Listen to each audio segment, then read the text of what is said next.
देखो सवाल क्या है कि एक मित्र दूसरे से कहता है यदि मुझे 100 दे दो, कितना दे दो 100, तो मैं आपसे 2 गुना धनी बन जाऊंगा। दूसरा मित्र उत्तर देता है यदि आप मुझे 10 दे दो, कितना दे दो 10, तो मैं आपसे 6 गुना धनी बन जाऊंगा। तो बताइए कि उनकी क्रमशः क्या संपत्तियां हैं। तो इसके लिए आप क्या करना होगा कि दोनों मित्र, जैसे मान लीजिए कि फर्स्ट वाले मित्र के पास x रुपया था और सेकेंड वाले मित्र के पास y रुपया।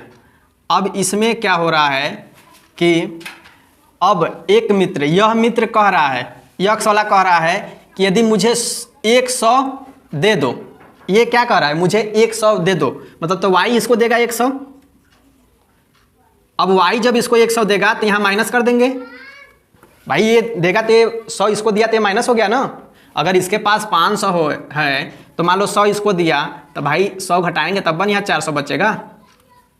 ठीक, अब कह रहा है कि अगर तुम मुझे 100 दे दो, तुम मुझे 100 दे दो तो आपसे 2 गुना धनी बन जाऊंगा। कह रहा है कि अब इससे ये 2 गुना धनी बन गया, ठीक ना। तो हम क्या करेंगे, इक्वल करने के लिए इसमें 2 का मल्टीप्लाई कर देंगे। ठीक, क्योंकि अगर ये 100 रुपया इसको दे देगा तो इससे ये 2 गुना क्या हो जाएगा, धनी बन जाएगा। ठीक ना।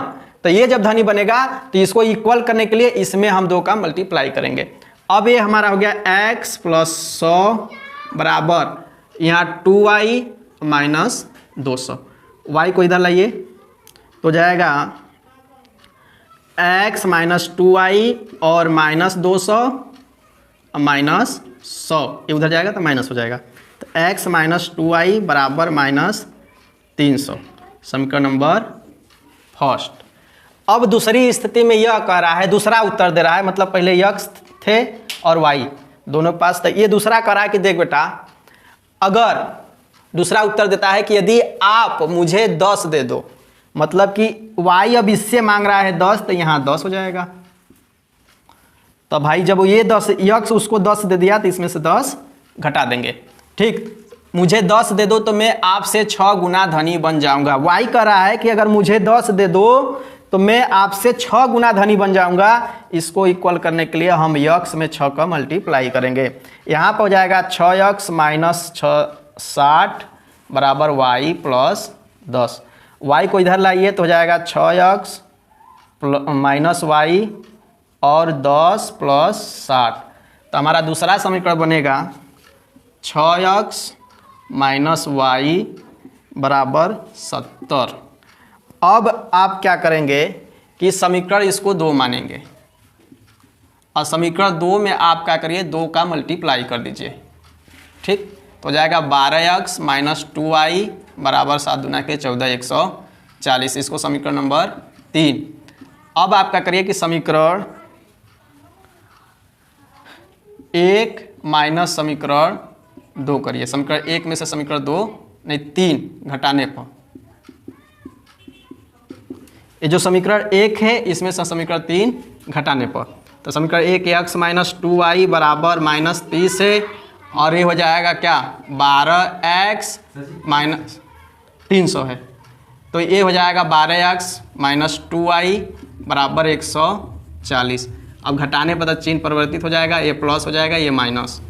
अब ये माइनस 12x में से x घटेगा तो माइनस 11x, यहाँ एक कट जाएगा, यहाँ जुड़ जाएगा, हो जाएगा 440, वो भी माइनस, तो माइनस से माइनस कट गया। अब ये x बराबर हो जाएगा 440 बटे 11। अब काट देंगे 4 बार में, तो ये x का मान आ गया 40। मतलब कि पहले वाले व्यक्ति के पास कितना रुपया था, 40 रुपया था। चलिए हम x का मान समीकरण नंबर 1 में रखते हैं। x का मान समीकरण 1 में रखने पर अब हम क्या करेंगे, समीकरण लिखेंगे x माइनस 2y बराबर माइनस 300। ठीक, x की जगह रखेंगे 40 माइनस 2y बराबर माइनस 300, ये उधर जाएगा तो माइनस 2y बराबर हो जाएगा माइनस 300 माइनस 40, माइनस 2y बराबर हो जाएगा माइनस 340, माइनस से माइनस कट गया अब y बराबर हो जाएगा 340/2, तो y बराबर हो जाएगा 170 काट देंगे तो, ठीक। अब y का मान आ गया कितना, 170। तो दूसरे वाले व्यक्ति के पास कितना था, 170 रुपया था।